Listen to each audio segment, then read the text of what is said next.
আসসালামু আলাইকুম রহমতুল্লাহি ওবরকাতুহু। সম্মানিত দর্শক, ২০২৬ সনের আগস্ট মাসটি কেমন যাবে এটা নিয়ে আলোচনা করব। তার আগে আপনাদেরকে একটু স্মরণ করিয়ে দেই, জুলাই মাসটি কেমন গেল। আজকে বৃহস্পতিবার, জুলাই মাসের ৩০ তারিখ। এই সময় এই ভিডিওটি করছি। আমি বেশ কয়েকটি ভিডিও সেই গত এপ্রিল, মে জুন থেকে আমি বেশ কয়েকটা ভিডিও করছি। এর আগেও শেখ হাসিনার জমানাতে করেছি একাধিকবার।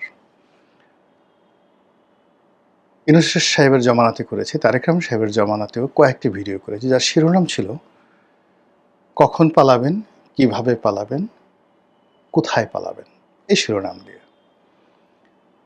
তারপর অনেকগুলো শিরোনাম করেছি প্রকৃতিকে নিয়ে, যে রাজনীতি প্রকৃতি দ্বারা নিয়ন্ত্রিত হয়। গ্রহ নক্ষত্র বৃহস্পতি আপনার পক্ষে না থাকলে সমস্যা তৈরি হয়।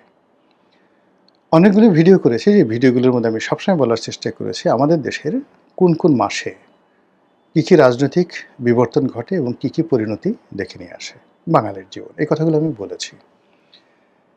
আবার আপনাদেরকে স্মরণ করে দেই যে এই আগের ভিডিওগুলো যেটা বলেছে, যে আমাদের দেশের যত অঘটন, সেই অঘটনের যে পরিস্থিতি, প্রেক্ষাপট, এগুলো ধূমায়িত হয়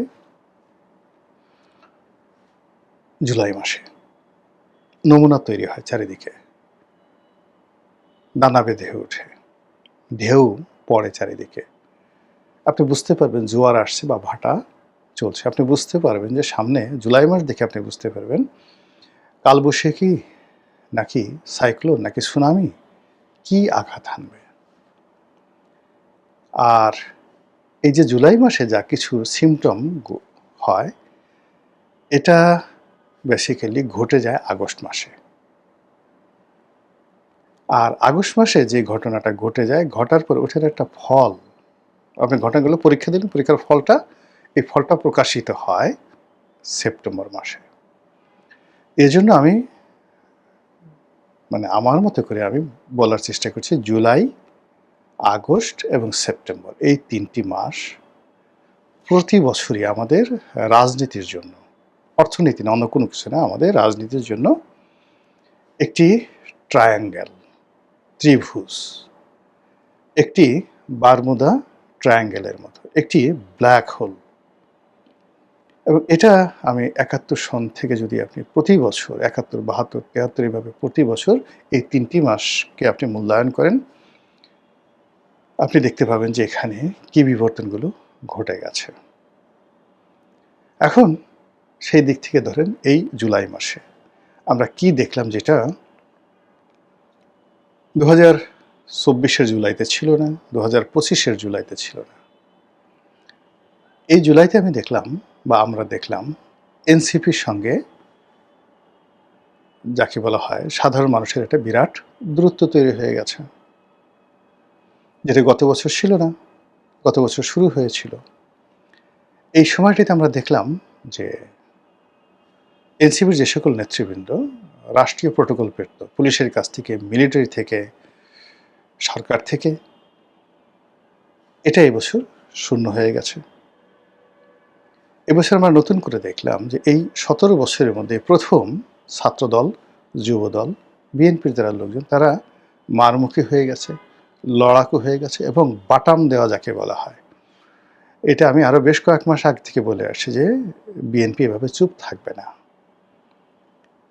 তারা প্রতিশোধ নেবে, হাতে, পায়ে, মুখে, শব্দে, যেখানে যেখানে। এবং এটা তারেক রহমান সাহেব তো দূরের কথা, আমি এই কথা তারেক রহমান সাহেব নন, স্বয়ং তারেক রহমান সাহেবকে আমি ২০১৮-১৯ সনে বলেছি যে ভাই, আপনি আসবেন, কিন্তু এই সমাজে বিএনপি, আওয়ামী লীগ, বিএনপি, জামাত, এদের মধ্যে এত বেশি যাকে বলা হয় কাদা ছোড়াছুড়ি হয়েছে, এত বেশি সংঘাত এবং এত বেশি দুঃখ, কষ্ট, বেদনা, ঘা তৈরি হয়েছে, যে আপনি তো দূরের কথা, স্বয়ং প্রেসিডেন্ট জিয়াউর রহমানও যদি আসেন, আপনারা নিয়ন্ত্রণ করতে পারবেন না। এই ঘটনাগুলো ঘটবে, এবং এই ঘটনাগুলো ঘটার ক্ষেত্রে ঘটে যাবে। তারপরে আপনি কীভাবে পরিস্থিতি সামাল দেবেন সেটি নিয়ে চিন্তা করেন, কিন্তু আপনি ঘটনা থামাতে পারবেন না। এই কথাগুলো আমি তাকে 2019 সনে বলেছি জনাব তারেক রহমান সাহেবকে। তিনি বললেন যে, "রনি ভাই বলেন কি? এটি কেন হবে?" আমি বললাম যে, "এটা তো হলো আপনার ৫ থেকে ৬ কোটি লোক বিএনপি করে। এখন প্রতিটি জায়গাতে এই যে যেমন এখন হবিগঞ্জে যে ঘটনা ঘটলো, আপনার কাছে কি মনে হয় সালাউদ্দিন সাহেব শিখিয়ে দিয়েছে? রাশেদ শিখিয়ে দিয়েছে? তারেক রহমান সাহেব শিখিয়ে দিয়েছে? ওখানে অটো, ইট হ্যাপেন্ড অটো। আবার তারা এই যে যাকে বলা হয় সিলেটের গোলাপগঞ্জ, গোলাপগঞ্জে গিয়ে তারা আবার লাঞ্ছিত হলো। এটি কি তাকে কেউ শিখিয়ে দিয়েছে? কখনো শিখিয়ে দেয়নি। এখন এভাবে যদি তারা ফেঞ্চুগঞ্জে যায়, এইভাবে যদি তারা শায়েস্তাগঞ্জে যায়, নারায়ণগঞ্জে যায়, মানে প্রতিটি জায়গাতেই কতগুলো সমস্যা তৈরি হয়ে আছে। BNP versus Jamaat, Jamaat versus Awami League, Awami League versus BNP, BNP versus NCP, এরকম প্রতিটি রাজনৈতিক দলেরই এই সমস্যাগুলো তৈরি হয়ে গেছে এবং এগুলো অটো প্লে হতে থাকবে। এবং এই জুলাই মাসে বিএনপির ওই যে এনসিপির ওই ঘটনা দেখলাম, তারা মার খাচ্ছে, প্রতিবাদ করতে পারছে না, বাধাপ্রাপ্ত হচ্ছে, তাদের কণ্ঠ দুর্বল হয়ে গেছে, তারা আত্মসমর্পণের ভঙ্গিতে, এবং তারা এখন কিংকর্তব্য বিমূঢ়। তাদের যারা প্রমোটার দেশে এবং দেশের বাইরে, তারা হতবিহ্বল হয়ে পড়েছে।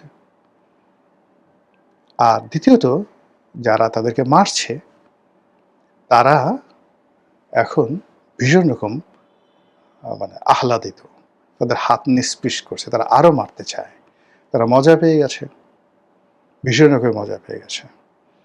এটা যখন মানে বিএনপির এই যে বিবর্তন, সে ঘুরে দাঁড়িয়েছে, ঘুরে দাঁড়িয়ানোর পরে এইভাবে জুলাই মাসটা চলতে থাকলো। আগস্টে গিয়ে দেখা গেল বিএনপির সাথে সাথে সমমনা অন্যান্য যে দলগুলো আছে, অর্থাৎ এখানে বিএনপির সাথে যে ছোট ছোট দলগুলো আছে, তারাও এই এনসিপি এবং জামাতের লোকেদের সাথে মারামারি করতে চাইবে, তাদেরকে পিটিয়ে কাঁঠাল পাকানোর মতো করে নিজেদের হাত পাকানোর চেষ্টা করবে।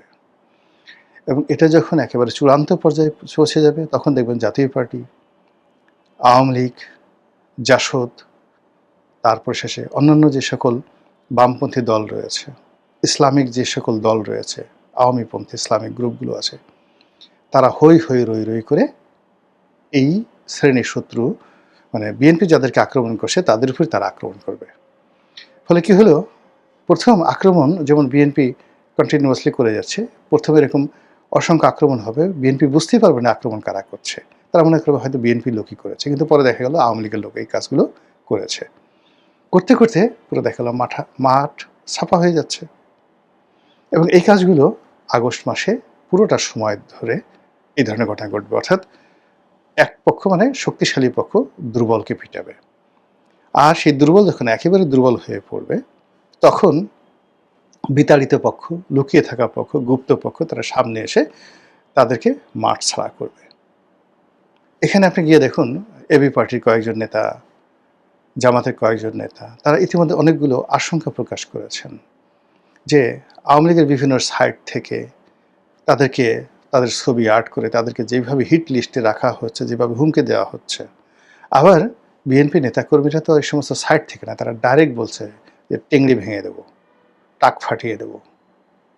এই যে ধরেন একটা লোকের চোখ উঠাই ফেলছে, মানে হবিগঞ্জে চোখ উঠিয়ে ফেলছে এই সময়টাতে, আপনি বুঝেন ক্রোধ কোন পর্যায়ে আছে। আচ্ছা, আপনি চিন্তা করেন তো, এই ঢাকা শহরের গ্র্যান্ড লিডার আপনার মির্জা আব্বাস গত 50 বছর ধরে এই মির্জা আব্বাস এই ঢাকা শহরে সব কিছু নিয়ন্ত্রণ করেছে। তার হাজার হাজার নেতাকর্মী আছে গোপনে প্রকাশের সব জায়গাতে। আচ্ছা, এই যে মির্জা আব্বাস যে অসুস্থ বা সে যে সেখানে পড়ে আছে, কার জন্য পড়ে আছে, কি কারণে পড়ে আছে, সে তো বহুবার বহু মানুষের কাছে কেঁদেছে। এখন তার যারা নেতাকর্মী যখন দেখবে এরকম দুর্বল হয়ে গেছে, নাসিরুদ্দিন পাটোয়ারি, তখন যদি তার নেতাকর্মী যারা আছে এরকম একটা অকারেন্স ঘটায় ফেলে, তখন আপনি কি করবেন বলেন? এইভাবে মানে একটার পর একটা ঘটনা ঘটতে থাকবে, যেগুলো আপনার নিয়ন্ত্রণে থাকবে না। তাহলে এর থেকে এই যে প্রকৃতিতে এই ঘটনাগুলো ঘটছে বা ঘটবে, এর থেকে পরিত্রাণের উপায় কি? এর কোনো পরিত্রাণের উপায় নেই। যখন সালাউদ্দিন কাদের চৌধুরী একটা ভালো কথা বলেছেন, ধর্ষণ যখন অনিবার্য তখন সেটা উপভোগ করাটাই শ্রেয়, কোনো ওয়ে নেই। তো সেক্ষেত্রে যখন এরকম সমাজে একেবারে সংঘর্ষটা অনিবার্য হয়ে পড়েছে, সেই সংঘর্ষটাকে মেনে নিয়ে আমি যেটা 2019 সনে এরকম একটা অবস্থা তৈরি হবে, এটা বিএনপির যারা নেতৃবৃন্দ তাদেরকে 2019 সনে বলেছি। আওয়ামী লীগের যে আজকের যে পরিণতি, এই পরিণতিটা 2012-13 সনে আমি লিখিতভাবে বলেছি, টেলিভিশন টকশোতে বলেছি, সবার সমিতি সেমিনারে বলেছি, দলীয় ফোরামে পার্সোনালি বলেছি, কানে কানে বলেছি। হোয়াট হ্যাপেন্ড, এগুলো আপনি ওই সময় 2012-13 বাংলাদেশ প্রতিদিন খুঁজে দেখেন, যুগান্তর খুঁজে দেখেন, আমাদের সময় খুঁজে দেখেন, ওই সময়টাতে নয়াদিগন্তে খুঁজে দেখেন, অসংখ্য লেখা পাবেন। শেখ হাসিনাকে উদ্দেশ্য করে একটি বানরের আত্মকাহিনী, একটি রাজকীয় বানরের আত্মকাহিনী, একটি বিড়ালের আত্মকাহিনী, মানে একজন স্বৈরাচারের আত্মকথা, তেল দেশ ভালো পাকিস্তান, নেতা ভালো আইয়ুব খান, এরপরে অগ্নি থেকে তেল, ভানুমতির খেল, বাঘের ঝুনঝুনি, এই কত লেখা যে লিখেছি, প্রত্যেকটা কথা এখন টু দি পয়েন্ট আওয়ামী লীগের লোকদের ক্ষেত্রে ঘটছে। আবার এখন এই যে ঘটনাগুলো বলে যাচ্ছি, যারা ক্ষমতাধর তাদেরও কান বন্ধ, নাক বন্ধ। যারা আকার ইঙ্গিতে শুনছেন তারা হয়তো বলছে, আরে রনি সাহেব কি অবস্থা, ইউটিউব করে সে ভাত খায়, ওখান থেকে 2 টাকা আসে, এটা দিয়ে তার সংসার চলে বোধ হয়, কোনো কাজ নাই, এই ভিউ কামানোর জন্য এই কথাগুলো বলে। শেখ হাসিনা জামানতে বলতে, আরে কি করে টকশোতে যায়, 2000 টাকা পায়, 1000 টাকা পায়, এই টাকার জন্য যায়, কথাবার্তা বলে, মার্কেট ভিউ কামায়। তা আমি তো আমার মতো আছি, বেটার দেন বিফোর। আমার 2009 থেকে আমার অবস্থা এখন ভালো আছে আলহামদুলিল্লাহ। কিন্তু আওয়ামী লীগের লোকজন কোথায়? আবার বিএনপি যদি আগামীতে বিপদে পড়ে, তাহলে বিএনপির লোকজন কোথায় থাকবে বলেন? কিন্তু এখন তাদেরকে আপনি শোনাতে পারবেন না, কোনো অবস্থাতে শোনাতে পারবেন না। এই যে জামাত আজকের এই অবস্থাতে পড়বে, ইউনূসের জমানাতে বহুবার এই কথাগুলো বলেছি। ডক্টর ইউনূস বিপদে পড়বেন, যা কিছু বলবেন, এই কথাগুলো উনার জমানাতে আমরা বলেছি কয়েকজন। আজকে যা কিছু ঘটেছে, এই যে জামাতের এই অবস্থা হবে, এনসিপির এই ঘটনাগুলো ঘটবে, বহুবার এই কথাগুলো বলেছি। ওদেরকে ইন পার্সন বলেছি, নাহিদকে, ওদের মানে ওদের যারা যাদের সঙ্গে যোগাযোগ হয়েছে একই কথা হুবহু বলছে। আমি কখন তাদেরকে ফ্ল্যাটারিং করিনি। মানে ওরা একবার খুব আশ্চর্য হয়ে গেল যে ওদের কাছে, ওদের যখন ক্ষমতা, বড় বড় বিএনপির নেতা, এখন বড় বড় মন্ত্রী, ওদের কাছে গিয়ে বসে থাকতো একটা কাজের জন্য, একটা সুপারিশের জন্য, একটা পদ পদবীর জন্য। কিন্তু আমি জীবনে কখনো ওদেরকে টেলিফোন করিনি, বরং ওরা ফোন করার চেষ্টা করেছে। বলেছে, বাবারে আমি তোমাদের চেয়ে বয়সে অনেক বড়, চিন্তা চেতনা তোমাদের সাথে মিলবে না, কোনো অবস্থায় মিলবে না, ফলে আমার কোনো সাজেশন তোমাদের দরকার নেই, বরং আমাদের মতো সাজেশন দরকার নেই। কিন্তু এখন দেখেন এই যে ঘটনাগুলো ঘটছে, এই কথাগুলো কিন্তু আমি ওদেরকে পাবলিকলি বলেছি, প্রাইভেটলি বলেছি, লিখেও জানিয়েছি, সব কিছু ব্যাপার, কিন্তু সেই ঘটনাগুলো ঘটছে। আবার সেম এখন বিএনপির জন্য, তারেক রহমান সাহেবের জন্য, সরকারের জন্য যে ঘটনাগুলো ধরেন আগস্টে সেপ্টেম্বরে ঘটবে, আমরা কিন্তু বলে যাচ্ছি। 2024 সনের 2024 সনের আগস্ট মাসের 17 তারিখে বর্তমান প্রধানমন্ত্রীকে আমি একটা মেসেজ দিয়ে অসাধারণ একটা বিষয় আমি তাকে জানিয়েছিলাম। এটা গোপনই থাকুক, এটা তার আর আমার মধ্যে। এখন সেরকম ঘটনা যদি আবার ঘটে, তো তিনি নিজেকে কি করে প্রবোধ দিবেন, আল্লাহকে কি করে জবাব দেবেন, আমার কাছে বা উনি কি বলবেন? আমি তো তাকে জানিয়েছিলাম 2024 সনের আগস্ট মাসের 17 তারিখে। তো এরকম অনেকগুলো, মানে মানুষ যখন একটা স্রোতের পক্ষে থাকে, বাতাসের পক্ষে থাকে, চাঁদনি রাতে থাকে, জোয়ার থাকে, বসন্তকালে থাকে, তখন তার পাগল হয়ে যায় মন, সে কোনো কিছু চিন্তা করছে না। কিন্তু এই যে এখন যা কিছু মানে জুলাই মাসে ঘটলো, সেটা জামাতের এমপির ব্যক্তিগত যৌনতা, বিএনপির মন্ত্রীর ব্যক্তিগত যৌনতা, এখানে হিজড়ার সাথে সেই ডাকসু নেতার কেলেঙ্কারি, ওখানে রাকসু মানে রাজশাহী ইউনিভার্সিটির যে ছাত্র সংসদের জিএস আম্বারের আচরণ, মানে এই যে এনসিপি বিভিন্ন জায়গাতে গিয়ে তাদের গাড়ি ঘোড়া ভাঙা হচ্ছে এবং লোকজন তাদের এই দুরবস্থা দেখে হাসাহাসি করছে, ট্রল করছে, সবাই আলহামদুলিল্লাহ বলছে, সুবহানাল্লাহ বলছে, ভালো ভালো বেয়াদব বলছে তাদেরকে, এরকমই হওয়া উচিত। এই সময়টাতে লতিফ সিদ্দিকীর বিরোধী মামলা হতে হবে, তাকে গ্রেপ্তার করতে হবে, এই সময়ের মধ্যেই শাহাবুদ্দিন চুপ্পু, এই জুলাই মাসের মধ্যে শাহাবুদ্দিন চুপ্পুকে কেন বাদ দিতে হবে? এটা তো জুন মাসে করা যেত, আরও আগে করা যেত, জুলাই মাসে কেন করতে হবে? আমি তো মানে ঘটনা হয় কি, যখন আপনার কাছে কোনো ফিতনা আসে, ফ্যাসাদ আসে, বিপদ বিপত্তি আসে, যেগুলো আপনার নিয়ন্ত্রণে না, you can't do anything, but প্রকৃতি এরকম ঘটনা ঘটেছে। যেমন করোনার সময় আমরা কী করেছি? আইসোলেশন করেছি, দরজা বন্ধ করে ঘরে থেকেছি। যখন এরকম পরিস্থিতি হয় তখন ঝামেলায় জড়াতে হয় না, দরজা বন্ধ রাখতে হয়, নিজের জায়গায় হতে হয়। কিন্তু সরকার দেখা গেল যে এই সময়টাতে অস্থির হয়ে পড়েছে। এই সময়টাতে তার পে স্কেল বাস্তবায়ন করতে হবে। এই সময়টাতে তার ভারত থেকে যে সার্জিও গোর, ট্রাম্পের বন্ধু, তাকে বাংলাদেশে আসার সুযোগ দিতে হবে। এই সময় তার বৈঠক করা লাগবে। এই জুলাই মাসেই তার এনসিপির সাথে বিরোধ করা লাগবে, জুলাই মাসে আওয়ামী লীগের সাথে বিরোধ করা লাগবে, এই জুলাই মাসে চুপ্পুকে বাদ দিতে হবে, এই জুলাই মাসে তার এই কাজগুলো করতে হবে।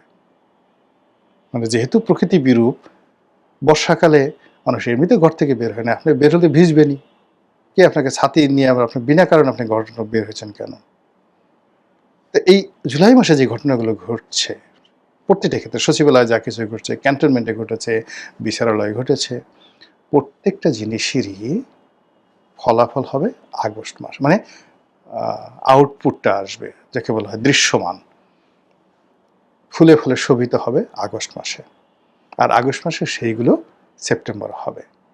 এখন যেহেতু জুলাই মাসে আপনি যে কাজগুলো করছেন তার ফল তো আপনাকে ভোগ করতেই হবে, অবশ্যই আপনাকে ফল ভোগ করতে হবে। এটা যেটা বলছিলাম, যেটা অ্যাভয়েড করা যাবে না। এটা অ্যাভয়েড করা যেত আপনি যদি জুন মাসে, এপ্রিল মে জুন মাসে, তখনই আপনার দরজাগুলো বন্ধ করতেন যে এই ৩টা মাস আমি কিচ্ছু করব না। শুধু একটা সময় দেখেন আল্লাহ কত সুন্দর বলছে যে তার রাসূলকে বলতেছে, হে রাসূল,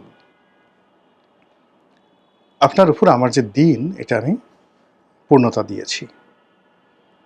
এই সময়টাতে আপনি আর কোনো কিছু করেন না। আপনার প্রতি যে নিয়ামত দেওয়া হয়েছে এটা শুকরগুজার করুন এবং তওবা ইস্তিগফার করতে থাকুন। মানে যখন মানুষের সুসময় আসে তখন এটাকে সেলিব্রেট করতে হয়, ঝামেলায় জড়াতে হয় না। আর মানুষের যখন দুঃসময় আসে নড়াচড়া করতে হয় না। সূরা বালির মধ্যে পড়লে মানুষ যত নড়বে তত বেশি গভীরে যাবে। এ তো প্রাচীন কথা। তো সেই দিক থেকে আপনি দেখেন সরকার, এনসিপি, অন্যান্য দলগুলো যেভাবে একটার পর একটা ঝামেলা এই জুলাই মাসে করলো, এর ফলাফল কি আগস্ট মাসে আসবে না? অবশ্যই আসবে। আর সেই ফলাফলটা সেপ্টেম্বর মাসে গিয়ে কীভাবে পূর্ণতা পায়, শুধু আজকের এই ভিডিওটা স্মরণ করুন এবং সেপ্টেম্বর মাসে আবার আপনাদের সঙ্গে দেখা হবে এই বিষয় নিয়ে। আসসালামু আলাইকুম ওয়া রাহমাতুল্লাহি ওয়া বারাকাতুহু।